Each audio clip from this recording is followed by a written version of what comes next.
25కి ఎట్లా సెట్ అవ్వాలి, ఏది రాసి పెట్టుందో అదే జరుగుతుంది అన్నట్టుగా 25కే సినిమా వస్తుంది. అండ్ నేను ఎక్కడో విజయవాడలో డాక్టర్గా ప్రశాంతంగా హాస్పిటల్లో వర్క్ చేద్దామంటే నన్ను తీసుకొచ్చి ఇక్కడ యాక్టర్గా పెట్టేశారు. సో అన్ని జాతకంలో ఎక్కడో రాసి పెట్టేస్తున్నాయి ఆల్రెడీ అని రీసెంట్గా తెలుసుకున్నాను. సో అట్లనే మా సారంగపాణి జాతకం ఎలా ఉందో మీరు 25th ఏప్రిల్ థియేటర్లో చూసి మా అందరికి మీరు కూడా ఎంజాయ్ చేస్తారు. అతని జాతకంలో ఉన్న ట్విస్ట్లు, గ్రహాలు, అవి చేసే కామెంట్లు అవన్నీ చూసి మీరు కూడా ఎంజాయ్ చేస్తారని కోరుకుంటున్నాను. So please watch the film in theatres on April 25th అని. అండ్ మా బడీస్ అందరికి, మా హర్ష అంటే మా సీనియర్ సార్, నాకు కాలేజ్ సార్ బట్ స్టిల్ ఫిలింలో బడీస్ మా హర్ష, మా సార్, మా గురుగారు వెల్లల్ కిషోర్ గారు, గురుగారు ఇంకనే పట్టు లేదు.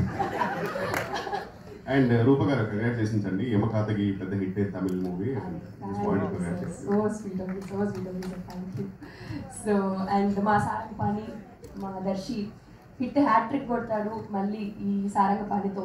సక్సెస్ లైన్ స్ట్రీక్ మెయింటైన్ చేసేస్తాడని 100% నమ్ముతున్నాను. జాతక రీత్యా కూడా ఇందాక రేఖ చూశాను, కనబడి సక్సెస్ స్ట్రీక్ అక్కడ. సో అండ్ మా ఇంద్రగంటి గారితో వర్క్ చేయడం, సార్ ఎంత చెప్పినా తక్కువే మా ఇంద్రగంటి సార్ గురించి. మా ఇండస్ట్రీలో మా బంగారం లాంటి డైరెక్టర్ మా సార్. సో నాకు దొరికిన ఒక అదృష్టం లాంటి వాళ్ళు. మా తెలుగుని ప్రేమించి ప్రాణం పెట్టి ఆయన సినిమా చేస్తారు. అలాగే ప్రతి తెలుగు అమ్మాయికి I think most of the Telugu అమ్మాయిలు ఇంట్రడ్యూస్ చేసిన డైరెక్టర్ మా ఇంద్రగంటి సార్. అండ్ ఈ సినిమా మీ అందరూ ఎంజాయ్ చేస్తారని 100% కోరుకుంటూ అందరికీ పేరు పేరున thank you. And please April 25th థియేటర్స్కి వెళ్ళి సినిమా వాచ్ చేయండి. Thank you.